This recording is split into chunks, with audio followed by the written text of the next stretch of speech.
Breaking tonight, the extraordinary move at the White House. The entire East Wing set to be demolished within days, all part of President Trump's extensive Ballroom project. The walls of the historic White House ripped open, massive machinery tearing into the East Wing, home to the First Lady's office.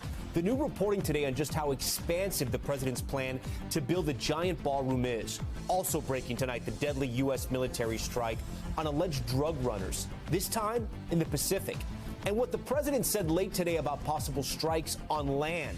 The growing hurricane threat, Tropical Storm Melissa, lashing at the Caribbean, expected to intensify into a major hurricane. Is there a concern for the U.S. mainland? Our Bill Cairns with the latest models. The terrifying small plane crash into a busy California park. A woman on the ground struck by the plane. Plus, the video just in, a small aircraft losing control moments after takeoff. What happened here? The urgent search for a 26-year-old American who fell overboard on a Miami-bound cruise. We hear from a passenger on board about the efforts to find him. The video just in, a truck dangling off an overpass in Texas. The driver somehow pulled to safety. And the solo symphony during surgery. Why this Parkinson's patient played the clarinet as doctors operated on her brain. Plus, we'll tell you which places rank the best travel destinations in the world for 2026. Some of them might surprise you. Top story starts right now.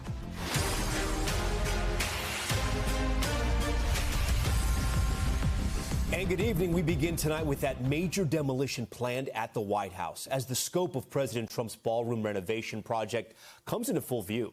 The images are striking. Demolition equipment tearing through the walls of the historic East Wing. And tonight we're learning that the entire wing will be demolished within days. That according to two Trump administration officials. A huge shift from earlier this summer when the president said the new ballroom wouldn't touch the East Wing and would pay, quote, total respect to the existing building. So what exactly is the East Wing? Well, it was built in 1942. It's traditionally been home to the First Lady's office and her staff, as well as the president's theater and visitors entrance. But tonight, President Trump showing renderings of what the new space may look like. Take a look at that. Look how big that is. It's the massive ballroom, almost as big as the White House, maybe bigger. And it'll be in the section that you see highlighted there. While there have been past renovations at the White House, including Truman's total reconstruction, Kennedy's Rose Garden, you may remember, Nixon's press briefing room, and Ford's swimming pool, Trump's grand ballroom with an estimated cost of $200 million is set to be a major change. A White House official acknowledged the process is fluid, but critics say the administration is tearing down history. Our Gabe Gutierrez has been following all of this. He has some new reporting tonight. He leads us off from the White House.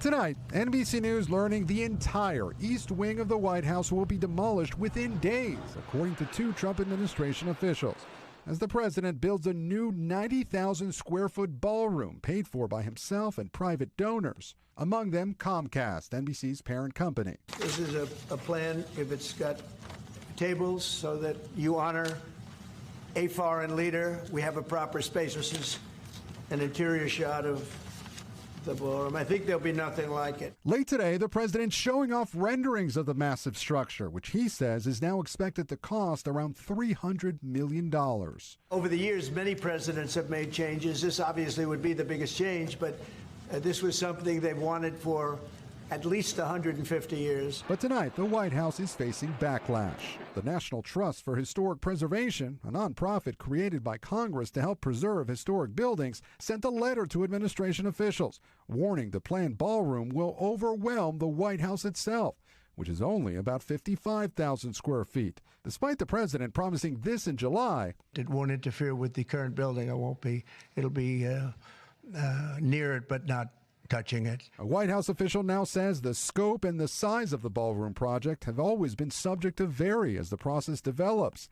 Democrats are blasting the plan. It's his personal whim, and it is sort of emblematic of the authoritarian, tyrannical approach that this president takes to power. Okay, Gabe Gutierrez joins us tonight from the White House. So, Gabe, you're obviously one of our intrepid correspondents there at the White House. You asked the Trump administration, hey, let's take a look at this. Let us in there. What do they tell you? Well, Tom, we have asked, and a senior White House official tells me that the administration does expect to take reporters to the site at some point soon once demolition is complete. It's on the other side of this complex, right behind my shoulder. Can't see it, though, in this camera shot. Meanwhile, the Treasury Department, which is next door, has told its staff not to share photos of the East Wing because they could reveal sensitive items. Meanwhile, Tom, we're also learning tonight that the White House is saying that it has preserved documents and other things that were in the East Wing to be used at a future date. Tom. All right, Gabe Gutierrez, a lot of new reporting there for us, Gabe. We appreciate it. For more on the historical context of the East Wing renovations, I want to bring in Lindsay Chervinsky. She's a presidential historian and executive director of the George Washington Presidential Library at Mount Vernon. Lindsay, thanks so much for joining Top Story tonight. We appreciate it. Thank you for having me. So you saw some of the pictures there. You saw Gabe's report. You saw those new renderings in the model. I mean, there's no way to put this differently. This thing is massive. What is your take on this? Well, it's a huge change. You know, one of the things that is so important about the White House is it's iconic. It is symmetrical, and it is something that everyone recognizes almost around the globe. And so this is going to change that pretty dramatically. Yeah, you know, but sometimes growth is good, right? America is all about change all the times. I mean, I believe that if you're not growing, sometimes you're dying. What's wrong with the president trying to, I don't know, improve the White House, if you will, expand the White House? Well, you're right that the White House is always changing. You know, when it was first built, it didn't have electricity or running water. So obviously change is good sometimes. And they have improved the technology and the security over the course of many centuries. But what makes this space so important, what makes it the greatest home field advantage in the world, is its history. That's what really makes this space significant, because Lincoln was there, FDR was there, Theodore Roosevelt was there. And if you build too much new stuff, you can't actually have that history give you the gravitas and the weight that presidents need in order to represent all of the American people. Does the president have a point, though, that he wants a more grand ballroom for state dinners when they entertain other heads of state or for big events? Was the White House missing that, or not really? Is that an exaggeration on the president's part? Well, I can't say what other presidents, whether or not they wanted that type of, you know, ballroom off of the White House. I think most presidents loved the East Room because it's where Abigail Adams hung her laundry when the White House was first built and it was, you know, incomplete and they had just moved into the space. It's where Lincoln greeted Union soldiers. It's where Theodore Roosevelt's portrait hangs. And so, you know, you can certainly find a lot of ballrooms in D.C., but the East Room is unique and you can't find anything else like it. And then, you know, some people may ask, can the president just do this? I mean, how much power does he have if he wanted to change the White House to the Gold House? I mean, could he do that? Well, the state floor of the White House, which is the first floor, is supposed to remain protected because it is the most historic space. And the White House Historical Association works with the White House curators to preserve that to a museum quality as established by Jacqueline Kennedy when that was first created.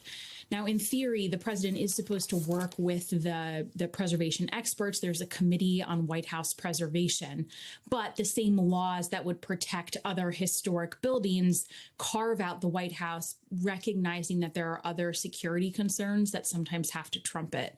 So the reason that most presidents don't tear down the White House is not because they can't legally. It's because they recognize how much the space means to the American people.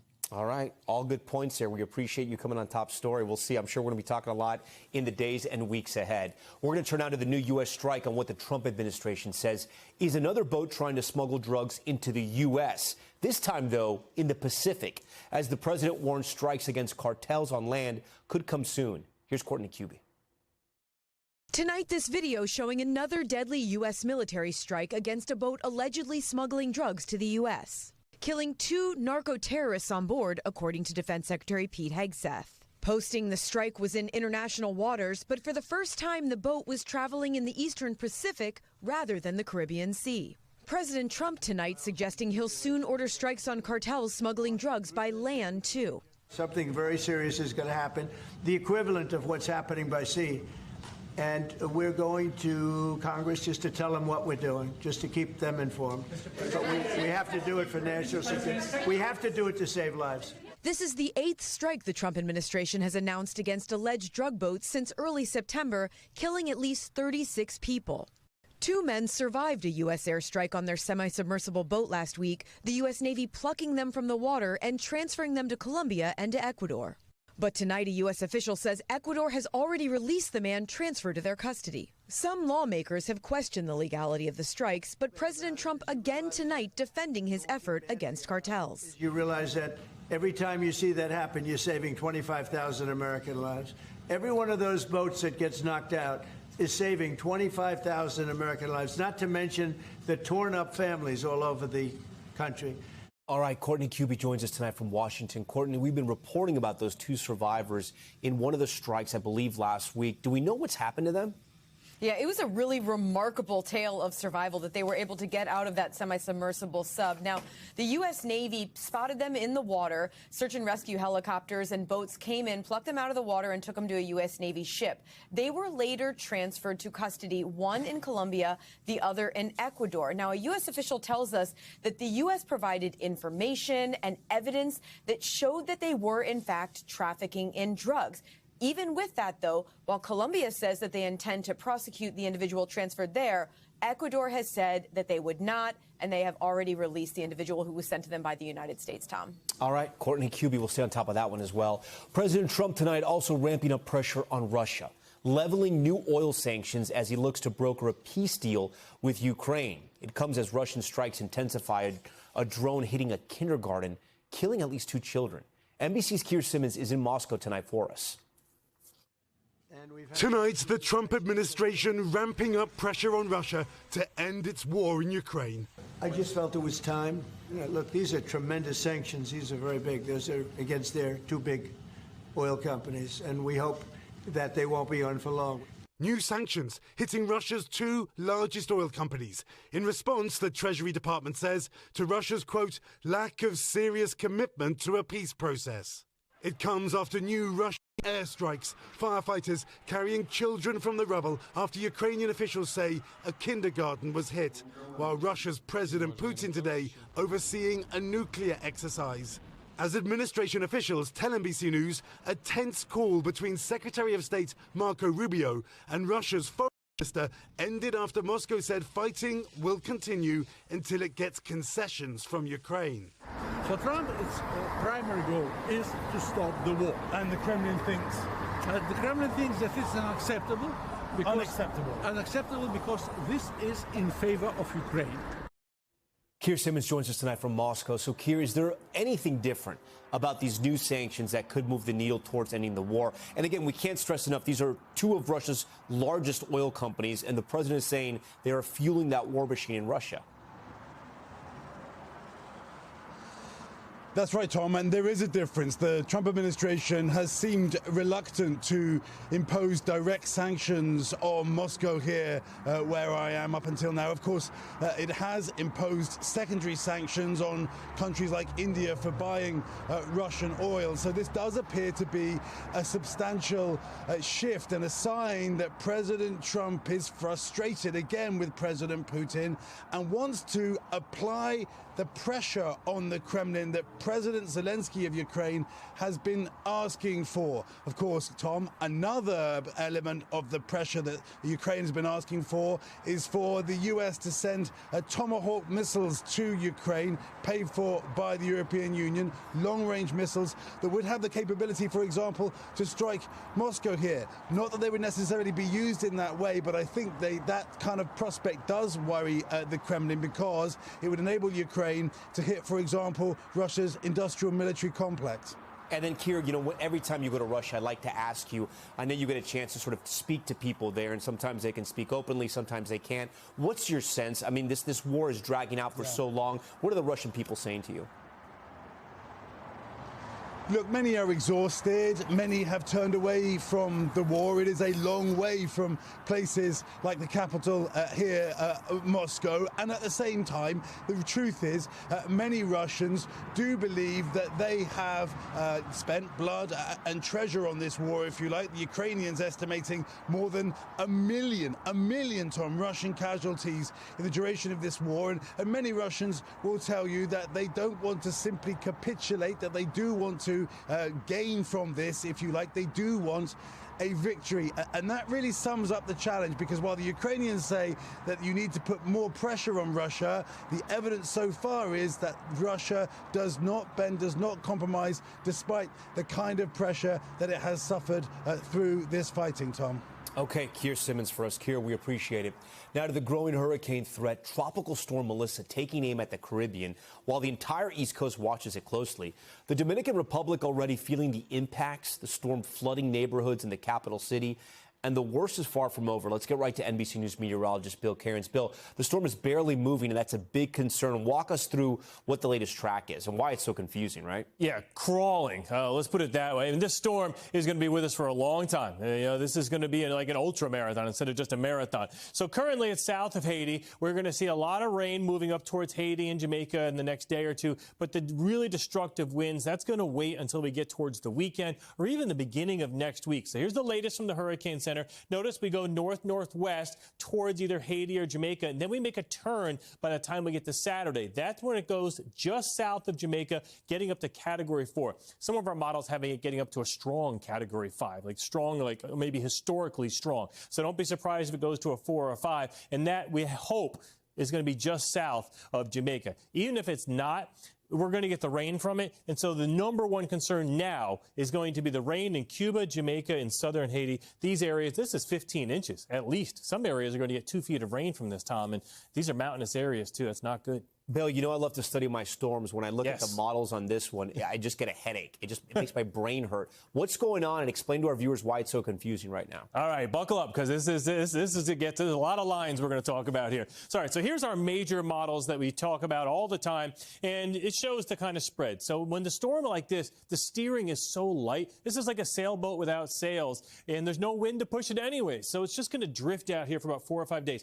Notice all the lines at about 6 to 7 days begin to extend up here towards the northeast. So we will get that turn eventually, but for at least the next week, it's just going to sit here. Here's our GFS spaghetti lines. There's 20 of these, so these are all potential paths or tracks for the storm. It just kind of gives us a confidence forecast. And right now, that's why Dominican Republic, Puerto Rico, South Florida, the Bahamas, everything looks good, but the Turks and Caicos and Cuba and Jamaica, those are the main areas of concern. Now let's really talk about a lot of lines. This is our European model. There's 50 of these different spaghetti lines, double helpings of spaghetti. And you notice the areas of concern. Once again, not in South Florida, not in Puerto Rico. We're really focused here, Tom, on first Jamaica, and then it looks like areas of Cuba, especially eastern Cuba. If we're talking about a Category 5 direct impact, you can only imagine the damage that would do.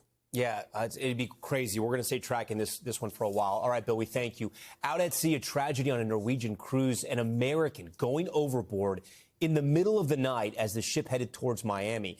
The cruise line telling us tonight hours of searching for that passenger have been unsuccessful. NBC's George Solis spoke to 2 passengers on board that giant ship about what they saw.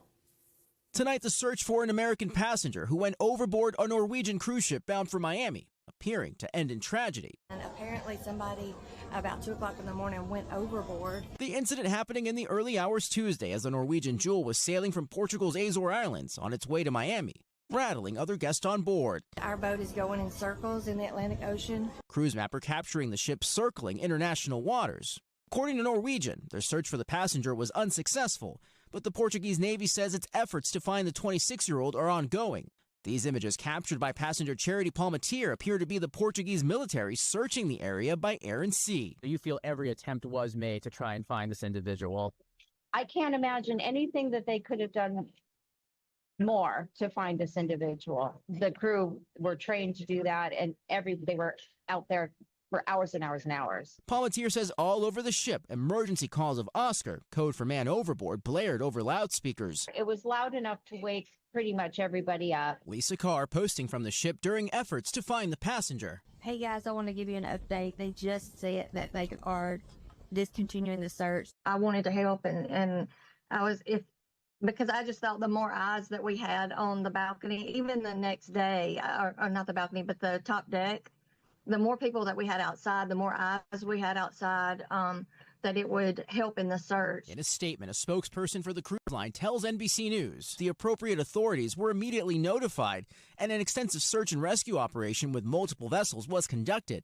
The company adding they are now attending to the guests' loved ones, saying their thoughts and prayers are with them. Guests like Paul Matier say they're just as heartbroken as the ship continues onward. It's a devastating thing to have happen, and I can't even imagine what the people who are with the individual must be feeling and having to go through more days at sea before we get to Miami. It's terribly, terribly sad. Terribly sad is right. George Solis joins us live from Miami. George, you can't imagine this. I mean, going overboard in the middle of the night by the Azores. I mean, literally in the middle of the ocean. I know you spoke to those passengers. What more do they tell you?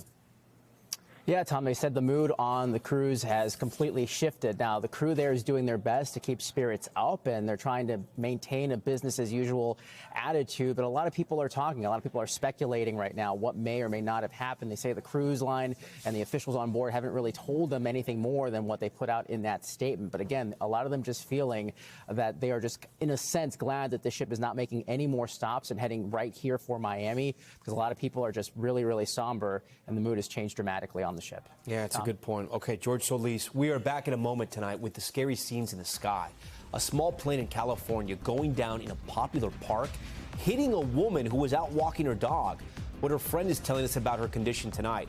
Plus, a dramatic highway rescue, emergency crews pulling a driver to safety as this truck dangles off an overpass. And the NFL doubling down on its decision to put superstar Bad Bunny on stage for the Super Bowl halftime show. What the league's commissioners now saying. That's ahead.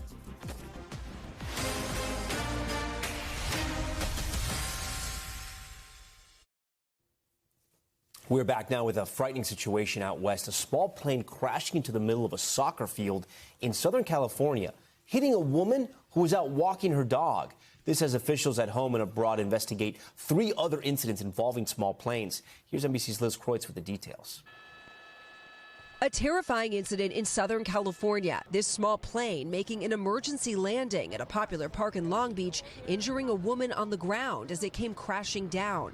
Looks like they got someone on the stretcher, and there's emergency services are responding. The fire department says the pilot of the single-engine aircraft, an elderly man, survived and was taken to a hospital. The woman who was injured, 42-year-old Tiffany Harrison, a family friend telling NBC News she is deaf and was walking her dog when part of the plane hit her from behind. Her mother, Shanna, told me that it's definitely a broken pelvis and 3 broken vertebrae in the spine.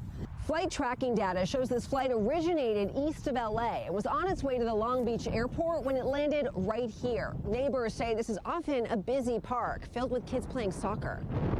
Meanwhile, in Venezuela, this horrific crash of a small plane just after takeoff. Authorities there say 2 crew members died on board. Back here at home, 2 other aircrafts were also forced to make emergency landings Tuesday. Outside Las Vegas, police say this single-engine Cessna landed on an interstate after reporting engine issues. And in San Diego, a pilot diverted to the beach after his engine also began to fail. Well, the engine quit and landed on the beach.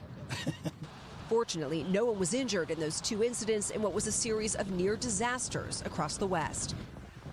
Liz Kreutz joins us tonight from Long Beach, California. Liz, I know you're at the scene of where that crash happened.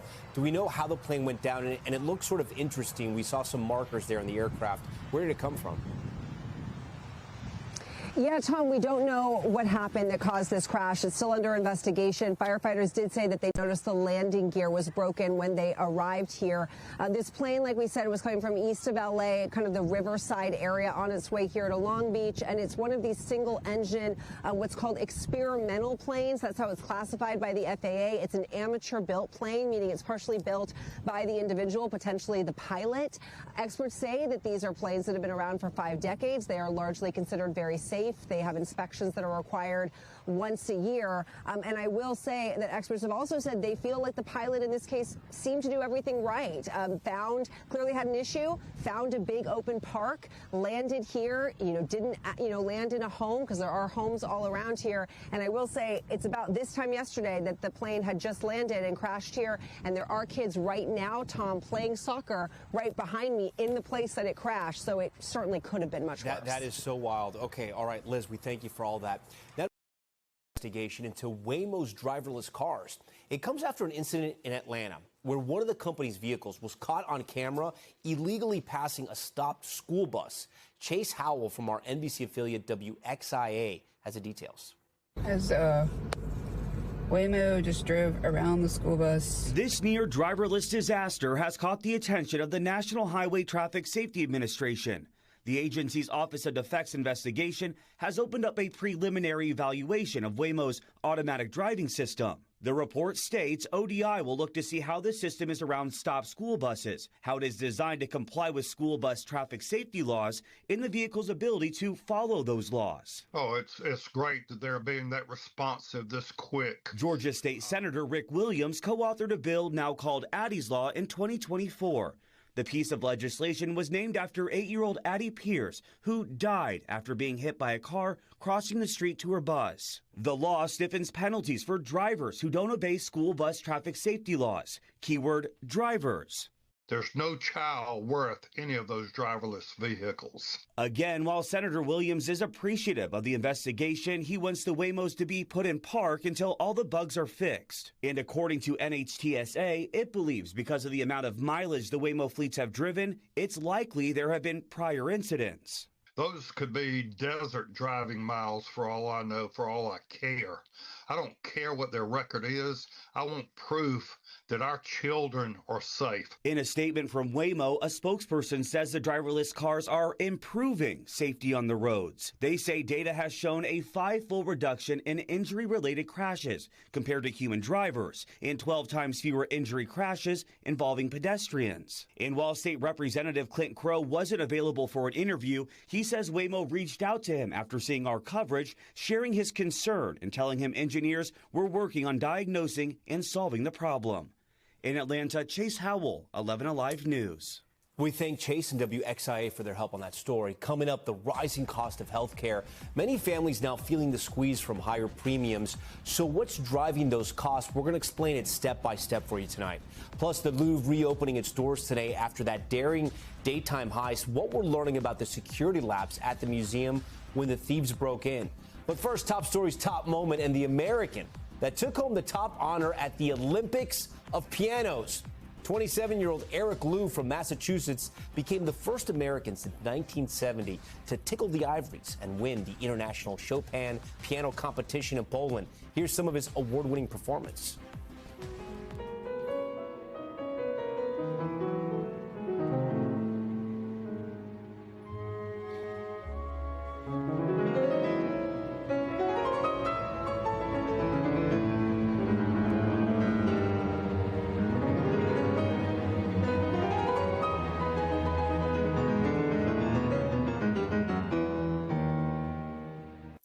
That is what first place sounds like. Liu beat 180 competitors from all over the world, winning the top prize of $69,000 and a gold medal. Congratulations to him.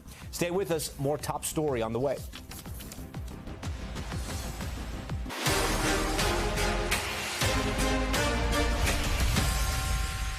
We're back tonight with the new clashes involving federal agents as the Trump administration expands its immigration crackdown and new details about a shooting injuring 2 people during an ICE stop in Los Angeles. NBC's Morgan Chesky has more. I'm not doing nothing. Shouts and confusion during an ICE raid on New York City's Canal Street. Tonight, the Department of Homeland Security responding after the enforcement operation prompted backlash from Democratic officials in New York. None of this is about public safety. It is about fear and chaos. DHS saying this was a targeted raid, resulting in 9 arrests of suspects in the country illegally, with criminal histories including robbery, assault, domestic violence, and drug trafficking. We arrested criminally illegal aliens that have horrible rap sheets. So is that the people they want to protect? I don't think so. And new details on this operation that ended in gunfire in LA's popular fashion district. This video shows officers arresting Carlitos Ricardo Perias, who documents ICE activity on TikTok. Prosecutors say when federal officers tried to serve an immigration arrest warrant on Perias, he repeatedly rammed officers' vehicles, his spinning tires creating smoke. One ICE agent fired his handgun, wounding both Petias and a deputy U.S. Marshal hit by a ricochet. Almost daily, we have 2 to 3 of these ramming incidents, which is a deadly force. You know, and it's putting our officers and agents at risk. Tonight, Petias' attorney says he is described as a pillar of the very community he was arrested in. And a lot of members of that community, they depend on him for knowledge as to what's going on around them. Okay, Morgan joins us tonight live from Los Angeles. Morgan, I know NBC News has broken a big story about recruits trying to join ICE. What have they learned? Yeah, Tom, we're learning much more on that front. And what we have learned is in the rush to hire new federal immigration officers, 1 current and 2 former DHS officials tell NBC News that recruits are essentially going into training before they've completed the agency's vetting process. Now, DHS tells us that most recruits are former law enforcement and have already been through some sort of training. In the meantime, Tom, I did speak at length with the attorney representing the individual who was arrested here in Los Angeles. He tells me that he has yet to have a privileged conversation with his client, who is currently recovering in a hospital. He is charged with assault on a federal officer, Tom. He has yet to make his first court appearance, but if convicted, that is a charge that carries 8 years in prison. Tom? Okay, Morgan Chesky. Morgan, thank you. Now to the reopening of the Louvre Museum in Paris after that stunning theft of some of France's most prized crown jewels worth $102 million. And tonight we're learning more about the security lapses that made that heist possible. NBC's Ralph Sanchez reports from Paris. Tonight at the planet's most popular museum, thousands of visitors hoping for a glimpse of what's now the world's most famous crime scene. But knowing that there had just been a heist pulled off in broad daylight certainly increased the profile of the gallery, no doubt. As the gilded halls of the Louvre reopen for the first time since Sunday's brazen daylight robbery. It was, the energy and the buzz was kind of interesting because you wanted to know how they did it. Every exhibit open except the Apollo Gallery, where prosecutors say it took thieves just 4 minutes to snatch $102 million worth of France's crown jewels. And today, the museum director grilled by French senators, admitting the only security camera outside the gallery was facing the opposite direction from the balcony the thieves entered, adding the few cameras along the vast museum's perimeter are aging. Despite our efforts, despite our daily determined work, they made us fail. Part of what makes this manhunt so complicated is borders within the European Union are largely wide open, so it's possible the thieves could have left France already without passing through border controls.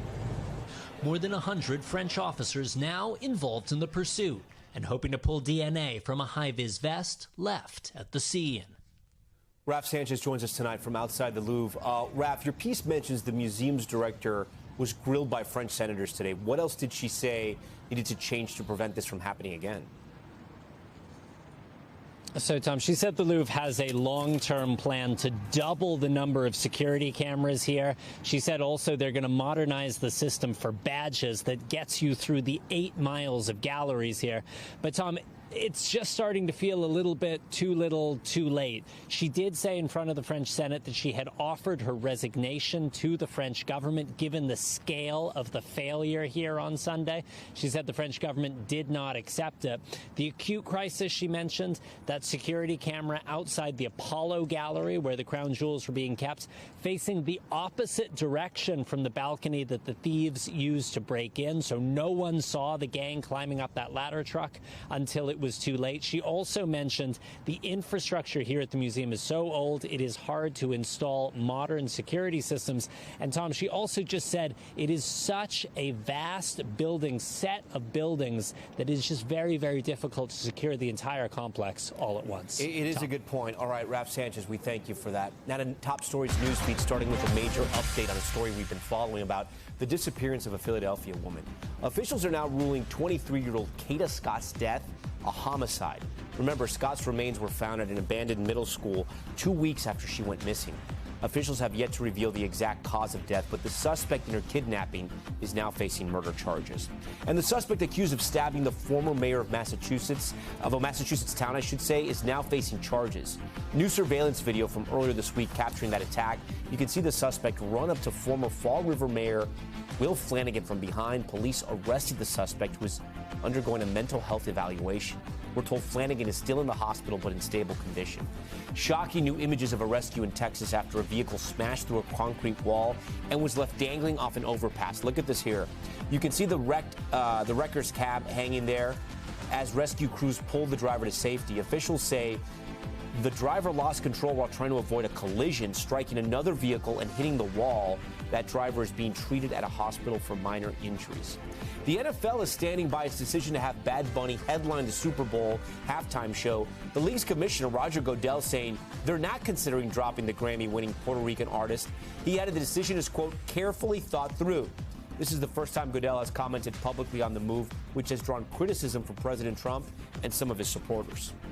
Okay, we want to turn now to the future of the workforce, and we're taking an inside look at Amazon's new robot workforce. The company says they are the future, but also that human workers won't be left behind. Vicki Nguyen reports from inside Amazon's innovation lab, pressing workers there. Amazon believes that robots like these are the future. At this facility outside Boston, we saw how they can lift, scan, and place products, the kind of work Aaron Martin used to do. It'll suction onto the box to pick it up, and then it'll place it in the tote where it needs to go. Is this robot doing work that humans used to do? Similar, yes. It's just this could run 24/7. 4 years ago, he was stocking bins in an Amazon warehouse. I used to just stow product in aisles of bins. Now machines can do that work faster and with fewer injuries. We asked Amazon HR Vice President Ofori Agboka what that means for workers. When people ask you yes or no, will the workforce at Amazon shrink as a result of automation, robots, AI, what do you say? Our populations and sizes where people sit in the footprint is going to vary as we grow. So it'll change. It'll vary as we grow. In June, Amazon CEO Andy Jassy announced plans to, quote, reduce our total workforce as we get efficiency gains using AI. And a New York Times report citing internal documents says Amazon's robotics team has a goal to automate 75% of its operations, translating to 600,000 people whom Amazon didn't need to hire by 2033. Amazon says the documents in the Times report are incomplete and reflect the perspective of just one team and don't represent our overall hiring strategy. Do you see a time where the number of robots will be higher than the number of people employed by Amazon?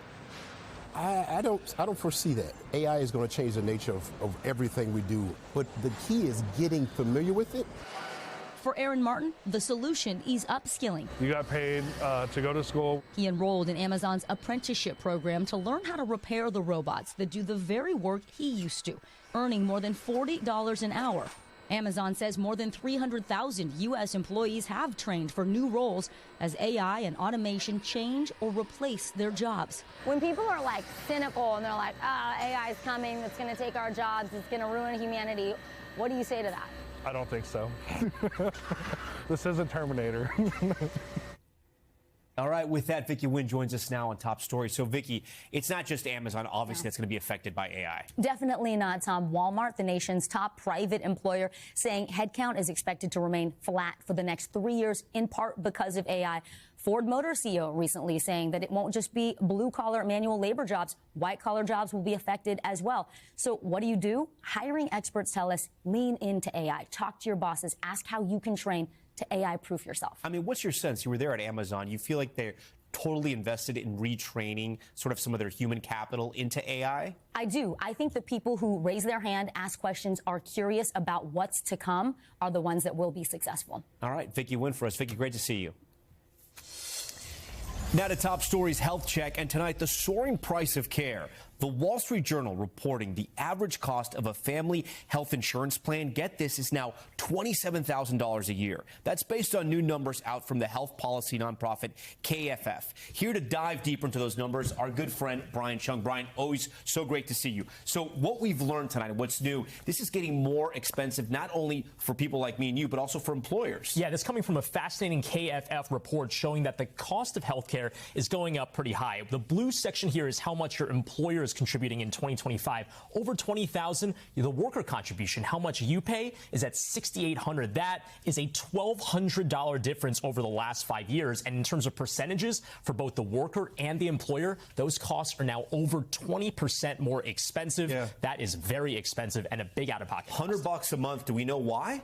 Well, look, when it comes to the different reasons, the KFF report, which is pretty detailed, said it was things like tariffs. It was also the increasing costs at the hospital, but it's also the cost of these GLP-1 drugs, also known as those weight loss drugs. Yeah. Get this, in 2024, only 28% of firms with over 5,000 workers were covering these GLP-1 drugs. Now you have 43%, almost half of all these employers now actually covering these drugs. That's more expensive. That's going to increase premiums for everyone. It speaks to the popularity of these drugs, but also now the willingness of some of these employers to actually cover those costs. And when we talk about the changing shape of the American economy, mom and pop businesses, small business, it's getting tougher and tougher for them to give health care to their employees, right? Yeah, well, look, I mean, they might not be able to cover GLP-1 drugs. They might not even be able to cover the regular costs of health care. The next chart that I have here is showing you on the top line. This is the blue line. For large firms over 50 workers, 91% of those firms offer health benefits. But for small firms, look at this. It's only 54%. And it's taking a dip. And it's taking a dip. That is the more concerning aspect here. These small businesses where the margins are already super thin, having to cover the increasing cost of health care is putting a burden on them. And for those workers, you imagine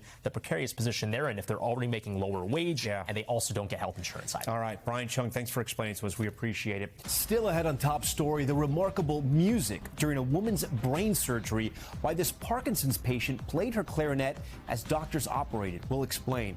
Plus, the country where mosquitoes are turning up for the first time ever and what scientists think is behind it. Stay with us.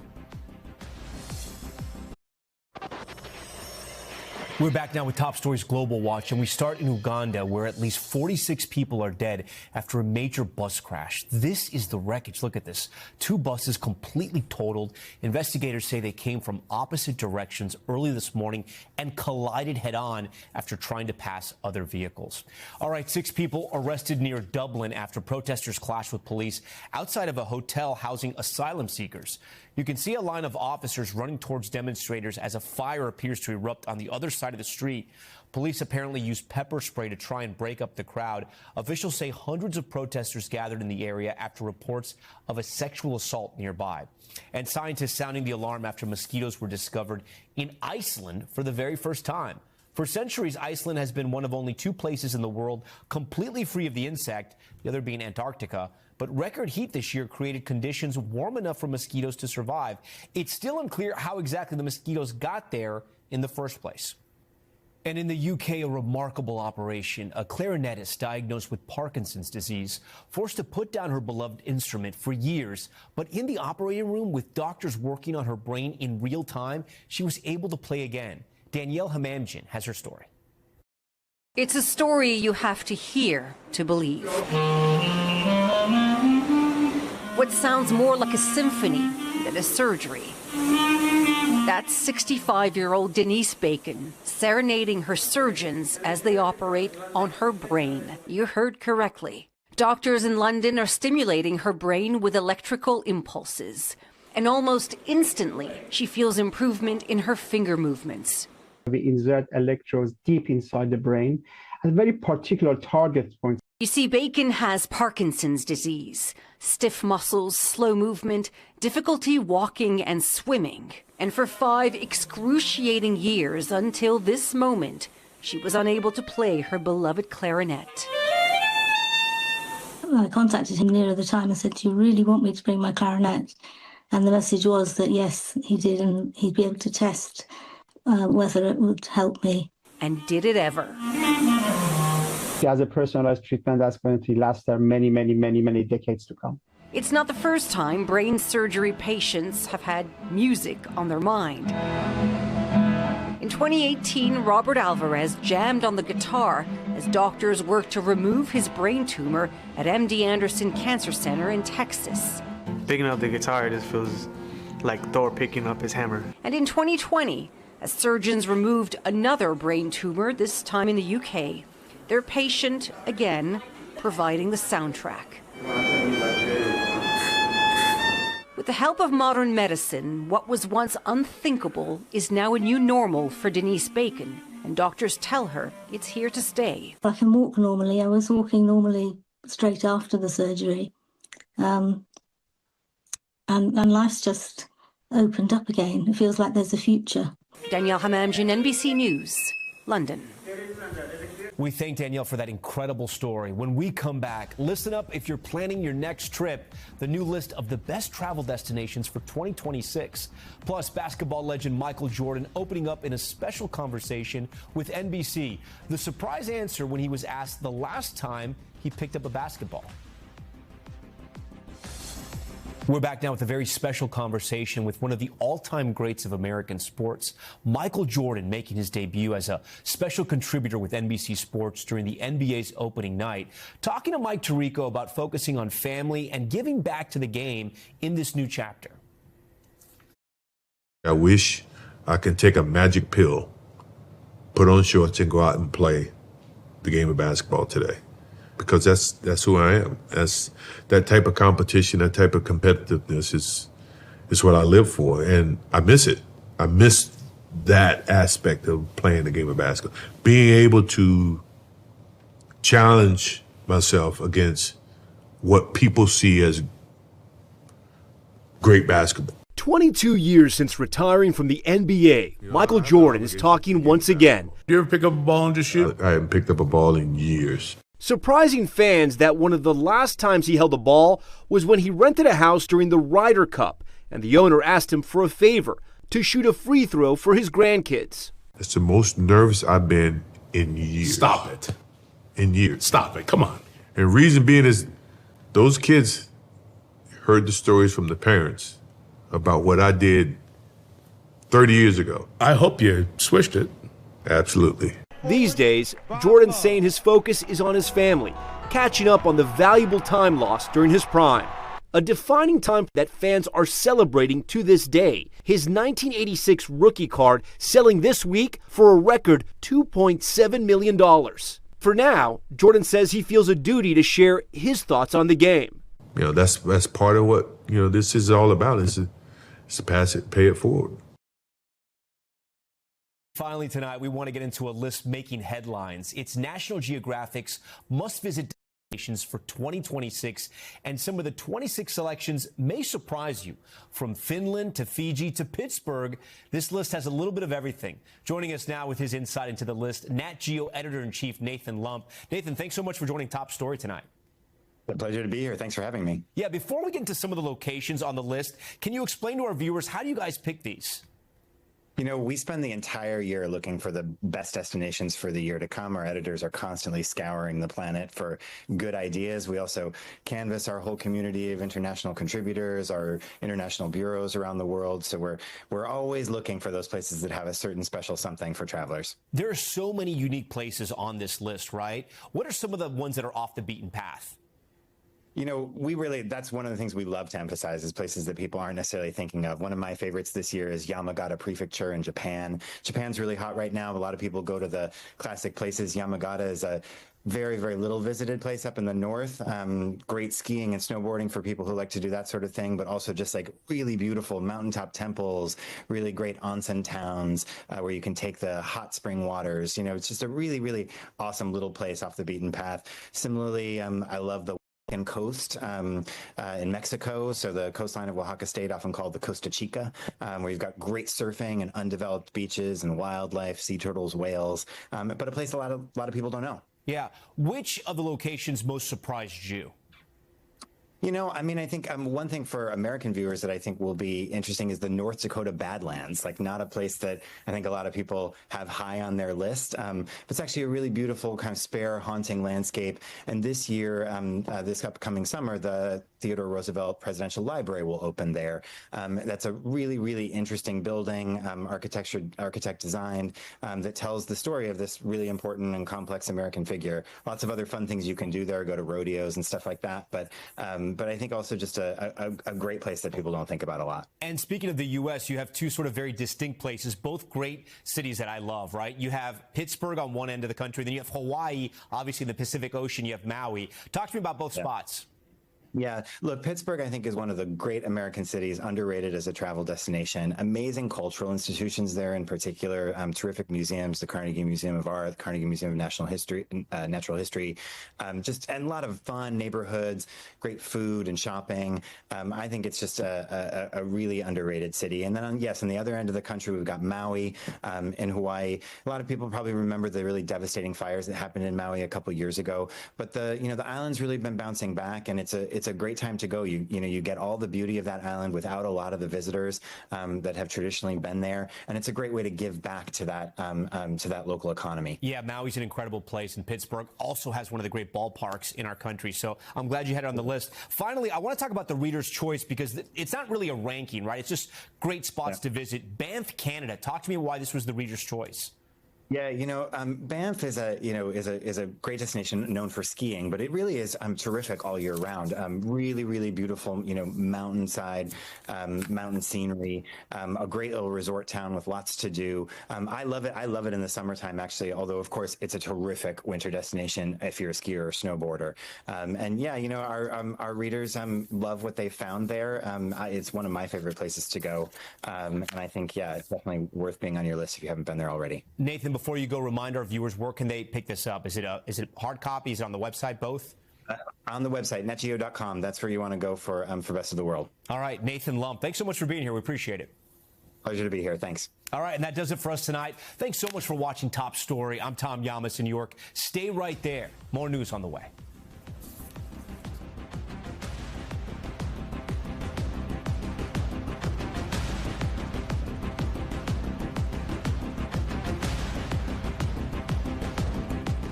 We thank you for watching, and remember, stay updated on breaking news and top stories on the NBC News app, or watch live on our YouTube channel.